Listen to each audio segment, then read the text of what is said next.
Have you ever walked away from a woman feeling like she took something from you, but you couldn't quite put your finger on what it was? Not your money, not even your time, something deeper. Like your strength, your sense of control.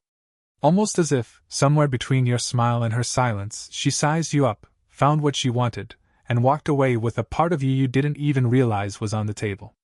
And you sit there wondering, how can someone gain so much power by saying nothing at all?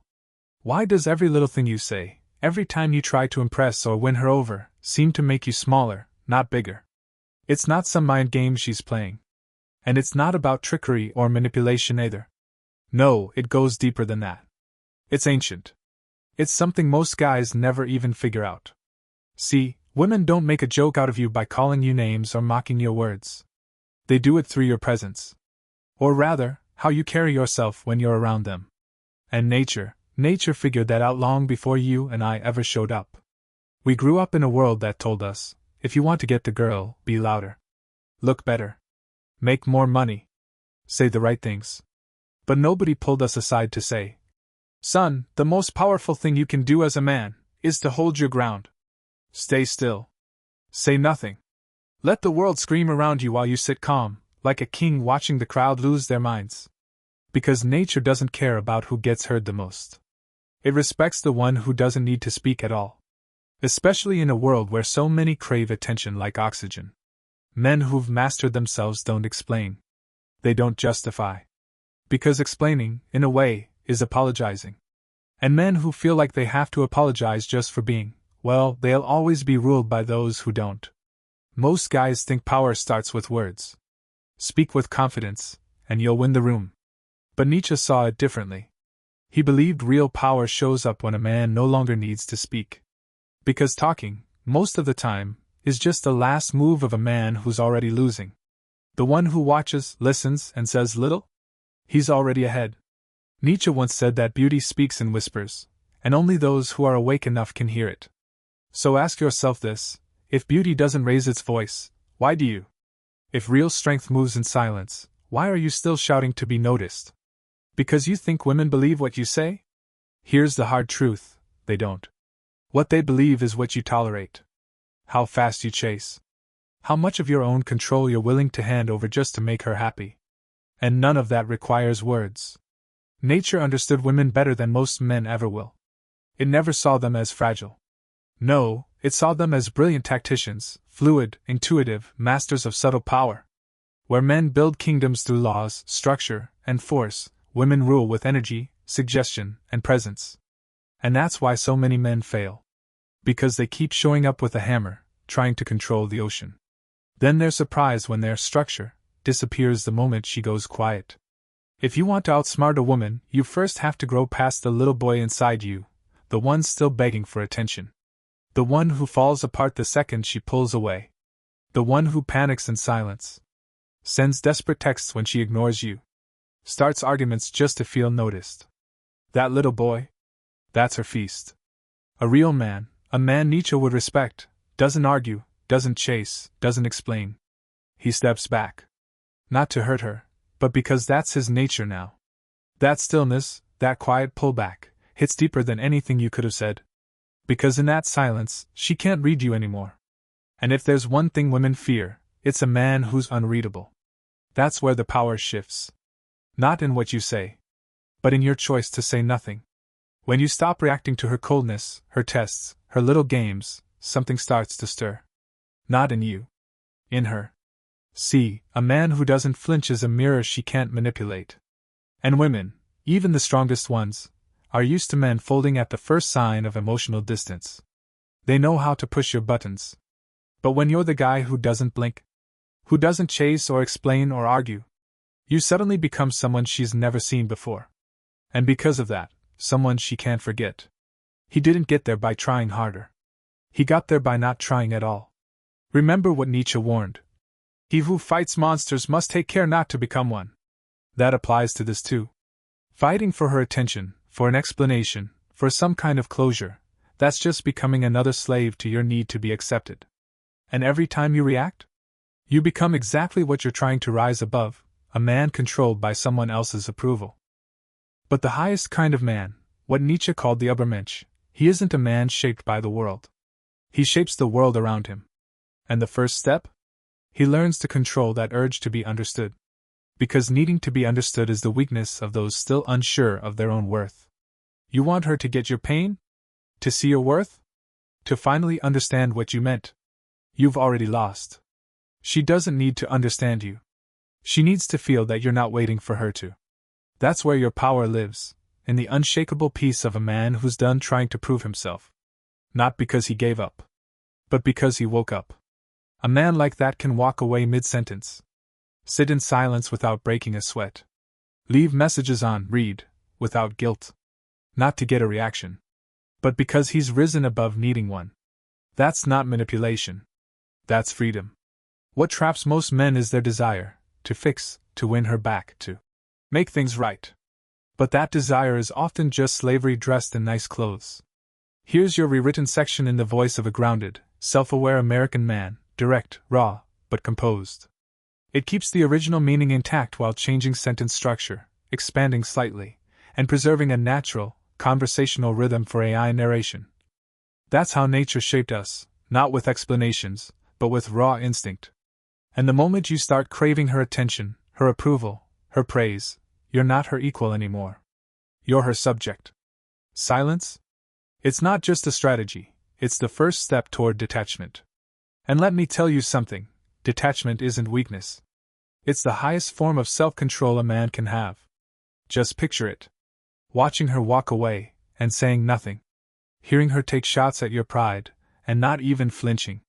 Feeling her test your boundaries, push your limits, and you remain still. That kind of silence?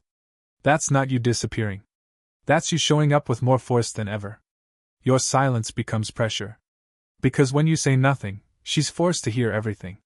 Her own doubts, her own insecurities, the fears she tries to cover up.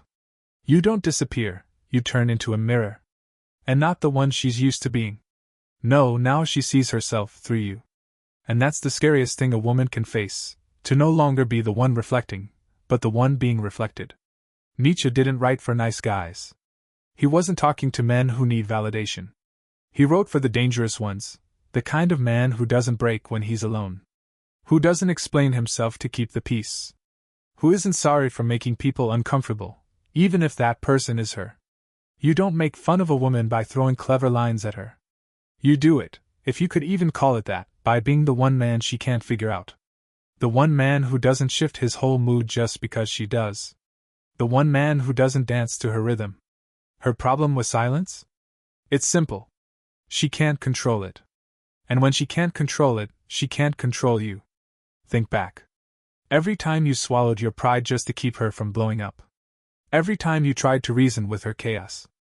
Every time you sacrificed your dignity for some fragile version of peace, you were teaching her. Teaching her that you'd rather fold than lose her. That your self-worth was tied to her reactions. That you were willing to shrink just to keep the calm. And once she figures that out, it's not a question of whether she'll push your limits. It's just a matter of how hard. But when you stop talking? When your silence isn't passive, but principled, that tells her something she never expected to hear. That you're not scared to walk away. That you don't get shaken by drama. That your peace, your inner calm, is off limits. Not up for negotiation. And when she realizes that, something shifts. Deep down. Primitive. Because for the first time, she's met a man who doesn't orbit around her. A man who is his own world. A world she has to earn her place in. That's where power really begins. You want to outthink her? Don't argue. Don't correct her. Don't explain. Let her try to break your silence. Let her provoke. Let her twist the conversation. And you? Stay still. Don't reward chaos with logic. Don't meet disrespect with explanations. Let her unravel. Let her exhaust herself trying to pull you into the mess. And when she finally speaks, not out of curiosity, but out of desperation, you still don't rush in to fix it. If you say anything, it's clear, it's final. A truth, not a discussion. A decision, not a plea. That's the will to power, not about controlling others, but mastering yourself so completely that no one else ever can. And listen, this isn't about seeing women as enemies. They're not. But let's not pretend they're harmless either. Women are the ultimate test of a man's strength. They'll push you, challenge you, poke at your weak spots in ways the world never will. And most men? They crumble. They regress. They turn into needy boys desperate to be seen. But the man who passes that test is the one who sees the pattern, recognizes the trap, and chooses not to step in it.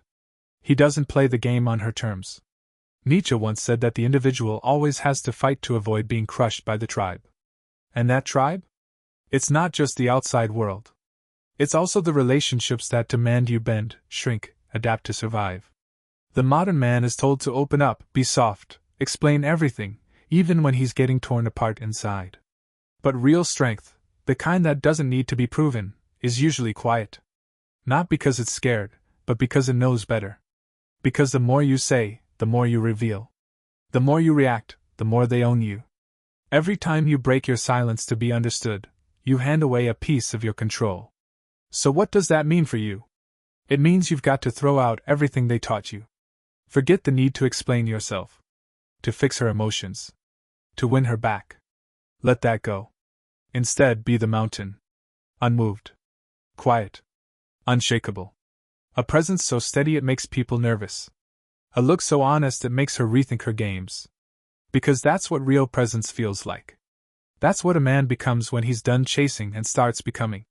Here's your rewritten continuation in a first-person, American tone, calm, reflective, grounded, while staying true to the meaning and structure of the original. It's slightly elaborated for depth, naturally spoken, and prepared for smooth AI narration. There's a power in being anchored so deep that no one can move you, not emotionally, not mentally. And once you get to that place, once you become that mountain, unshaken and calm, the shift is almost immediate. At first, she pushes harder. She'll say you've changed. That you've grown distant. That you're emotionally unavailable. But listen carefully, those aren't insults. Those are admissions. They're quiet little truths wrapped in frustration. What she's really saying is, asterisk. What used to work on you, doesn't anymore. Asterisk. Her tools, silence, provocation, attention games, they don't land the way they used to. And that's terrifying to her. Because now your stillness, your lack of reaction, has turned into something she can't manipulate. It's become her mirror, one she can't distort. And then something even more unexpected happens. She starts speaking, not to provoke you, but to understand you. To earn back something she can no longer demand. Because here's a truth few men know, the moment you stop chasing, the moment you stop needing, is the moment she starts craving. And that's not strategy, that's nature. When a man becomes still, grounded, and doesn't flinch at her storms, something ancient inside her stirs. It's not fear. It's not even admiration. It's instinct. Because deep down, she knows she's standing in front of a man who doesn't chase, doesn't fold, and doesn't ask for her approval. He chooses her, and not because he's desperate, but because he's free. And when that choice comes from a place of peace, sovereignty, and true self-mastery, that choice becomes irresistible. Not because she wants to feel worthy, but because, for once, she knows it doesn't matter to you whether she is or not. This is the level where nature wanted you to be. The level where you're not reactive, not needy, not desperate to be seen. The kind of man who stands taller, not to control anyone else, but because he's already conquered himself. When you speak, you don't speak to convince. You speak to declare. And when you walk away, it's not out of spite, it's out of strength. But I'll be honest, most men never reach this place. They stay stuck in old patterns. Chasing. Reacting. Explaining. Hoping that if they just say the right words, she'll finally get it. She'll finally see their worth. But that's not how it works. The only time she sees your value is when you stop needing her to. The moment you let go of your need for her attention, her validation, that's the moment you become unforgettable. You see, most people live asleep. Trapped in the comfort of being part of the herd, looking for approval, for safety, for a script to follow. But the man who wakes up, the one who finally sees the illusion, the emotional tangles, the begging for closure, the obsessive over-explaining, he steps away. And when he steps away, he stops playing the comfort game. He starts living by the truth. And truth, real truth, is almost always silent. Want to outsmart a woman without saying a word? Then become the kind of man who no longer needs to conquer her. Who doesn't panic when she pulls away. Who doesn't lose sleep when she's silent, because he's made peace with his own silence. And here's the paradox. The moment you stop needing her is the moment she starts needing you. The moment you let go of control is the moment she starts wondering how to get it back. Because in a world that never shuts up, the man who speaks with silence becomes the mystery she can't stop thinking about. But don't confuse that mystery with manipulation. That silence you've built, it isn't some clever trick. It's not a mask. It's the final form of truth. It's not a tactic. It's a side effect of becoming whole. So, who are you really? You're not a performer on the stage of your emotions. You're not a slave to attention. You're not a man begging to be loved. You're a presence. A force. And forces don't explain themselves. They don't chase. They don't hurry. They just are. That's what nature has been trying to awaken in you this whole time. That solid, quiet presence. That part of you that moves, not to be noticed, but because it's simply time to move. You want to be stronger than her influence? Then rise above it. Because if your silence is driven by anxiety, she'll sense it. If your distance is just a trick, she'll know. But if your silence comes from peace, from clarity, from the deep knowing that you will not bend just to be accepted, she'll feel that too. And in that moment, the whole dynamic shifts. Because now, for the first time, she's not managing your emotions. She's left to face her own. That's the real battlefield.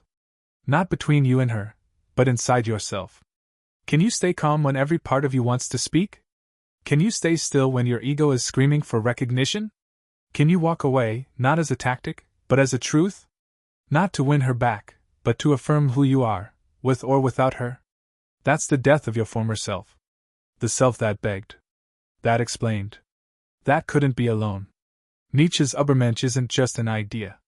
It's the man who walks forward, no longer asking for permission. Here is the final rewritten segment of your story, structured as a powerful first-person narrative, in the style of an American man, with natural phrasing, emotional depth, and AI voice-friendly pacing. This is what rebirth looks like. Not loud. Not dramatic. But quiet, like a candle going out before the sunrise. It's a death, really. A death of the man who needed to belong. The man who thought love had to be earned by proving himself. It's the end of that obedient guy who waited for affection like a dog waits at the door.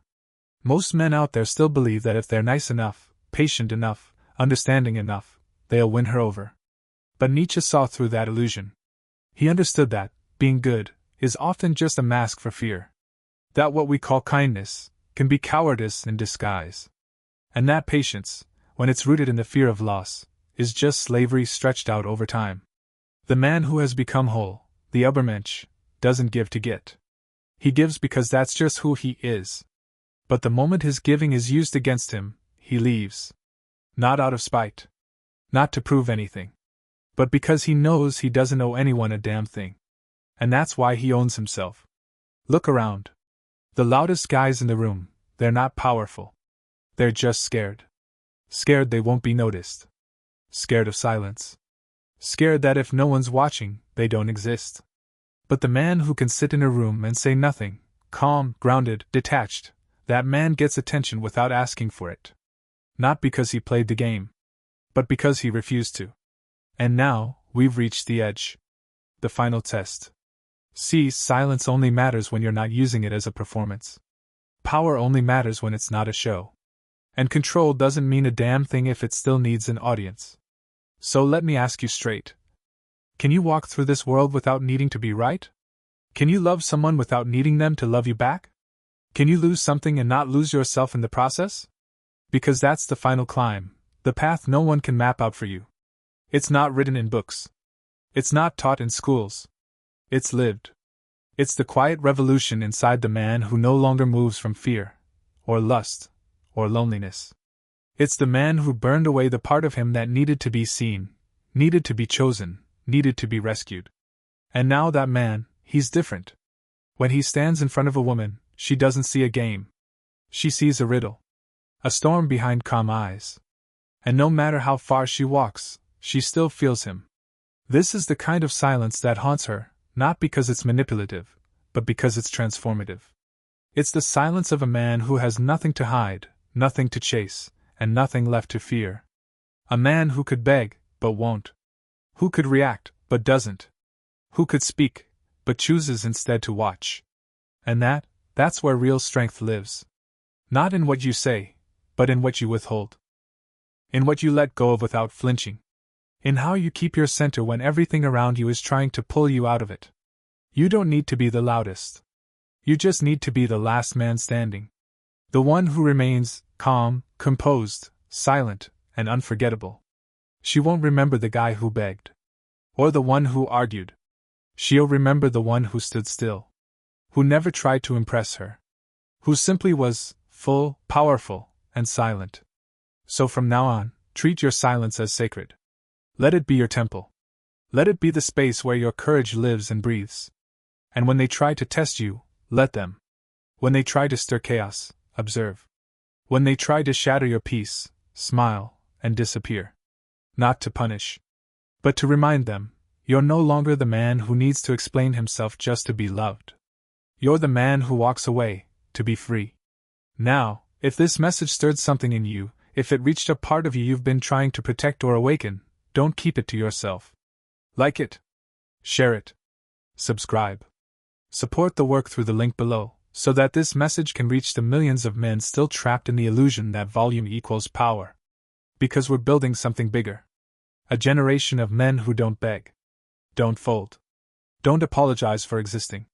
And if you're one of them, I'll see you in the next video. Because the weak cry for attention. The strong rule in silence. And the wise, they know exactly when to break it.